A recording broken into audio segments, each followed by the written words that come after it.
Alhamdulillah, Alhamdulillahil malikid dayyan, wassalatu wassalamu ala Muhammadin sayyidi waladi Adnan wa ala alihi wa sahbihi wa tabi'i ala marriz zaman. Ashhadu an la ilaha illallah wahdahu la syarika lah, al-munazzahu 'anil jismiyah wal jihad wal zaman wal makan. Wa asyhadu anna sayyidana Muhammadan 'abduhu wa rasuluhu alladzi kana khuluquhul Qur'an. Amma ba'd. Ibadur rahman, fa inni usikum wa nafsi bi taqwallahil mannan al-qa'il fi kitabihil Qur'an. Bismillahirrahmanirrahim. Ya ayyuhalladzina amanu kutiba 'alaikumus shiyam kama kutiba 'alal ladzina min qablikum la'allakum tattaqun. Shadaqallahul 'azim. Ma'asyiral muslimin jamaah salat Jumat rahimakumullah.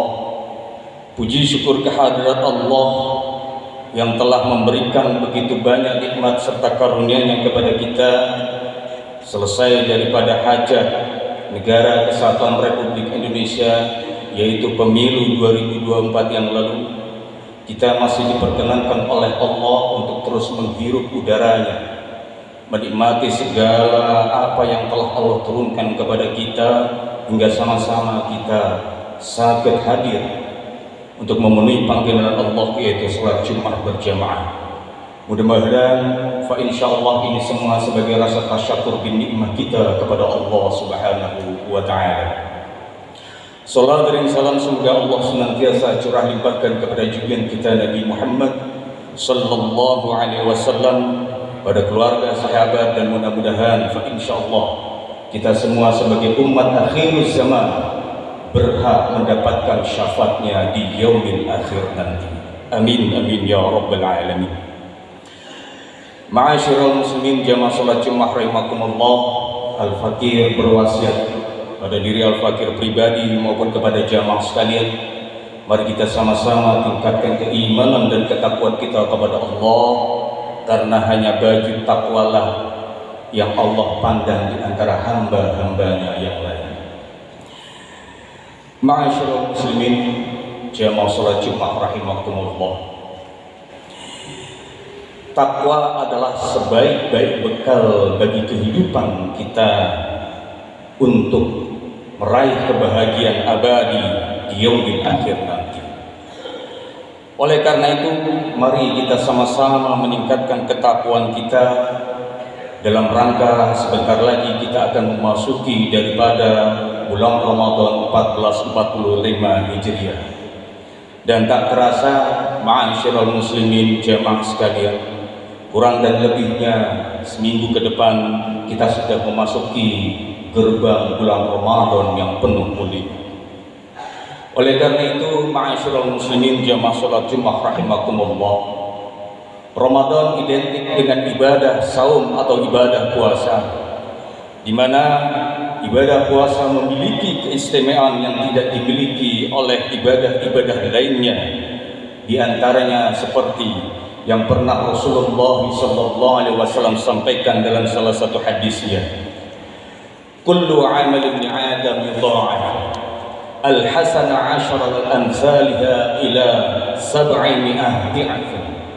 Qala Allah 'azza wa jalla illa as-sawm fa innahu li wa ana ajzi bih yad'u shahutahu wa ta'amahu min ajli.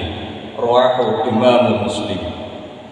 Setiap amal baik anak Adam, Allah akan lipat gandakan pahalanya satu kebaikan hingga mungkin 700 kebaikan Allah akan lipat gandakan.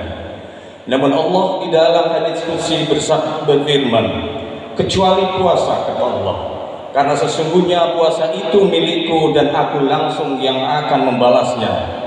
Orang-orang yang berpuasa meninggalkan syahwat dan makanannya karena aku. Dalam hadis ini bahwasanya puasa adalah milik Allah. Kenapa puasa disebut secara khusus sebagai milik Allah? Padahal semua kebaikan, seluruh ibadah kita, satu hari satu malam, pada hakikatnya adalah milik Allah.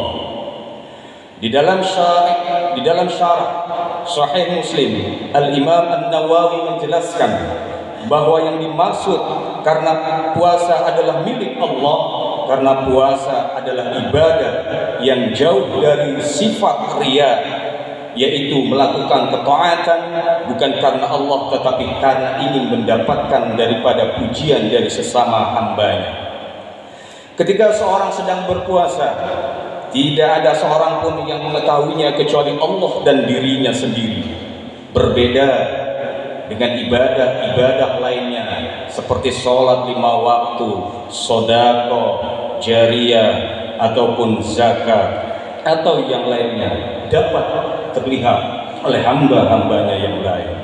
Oleh karena itu, kita tidak bisa membedakan ucapan dari pelaku bahwasanya yang sedang berpuasa.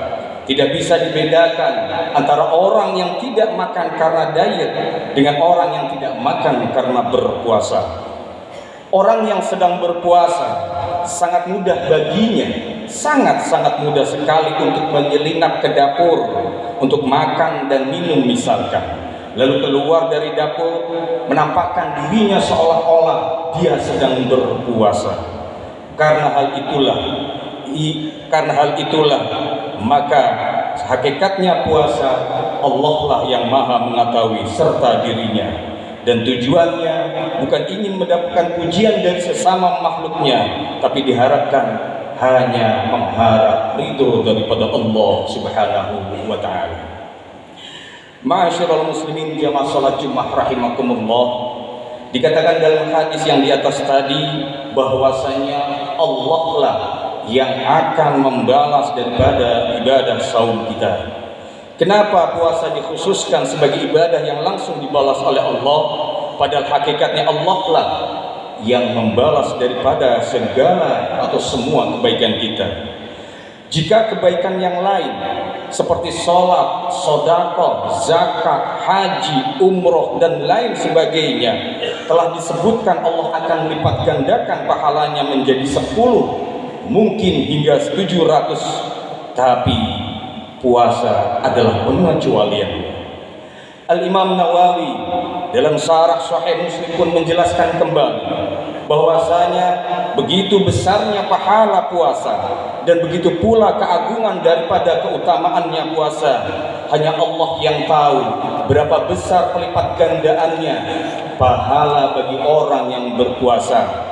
Dengan melakukan puasa, seseorang akan bisa Allah bebaskan secara totalitas dari siksa api neraka. Akan tetapi ma'asyiral muslimin, meskipun ibadah puasa memiliki kekhusyuan tertentu, para ulama menegaskan bahwa perbuatan yang paling utama setelah iman adalah sholat 5 waktu. Ramadan pada hakikatnya dan menurut sejarahnya diwajibkan untuk berpuasa pada saat bulan Sya'ban di tahun kedua Hijriah, di mana Nabi Shallallahu Alaihi Wasallam pertama kali hingga tahun kedua Hijriah umat Islam pada saat itu belum diwajibkan untuk berpuasa. Artinya selama kurang lebih 15 tahun terhitung Nabi Muhammad Sallallahu Alaihi Wasallam menerima wahyu pertama sampai tahun kedua Hijriah, umat Islam di zaman tersebut belum diwajibkan untuk puasa Ramadan. Nabi berdakwah di kota Mekkah kurang lebih 13 tahun lamanya. Setelah itu beliau diperintahkan oleh Allah untuk hijrah ke Madinatul Munawwarah. Jadi pemberlakuan syariat Islam pada waktu itu berjalan secara bertahap dan tidak diberlakukannya semua dalam satu kurun waktu yang sama. Sebelum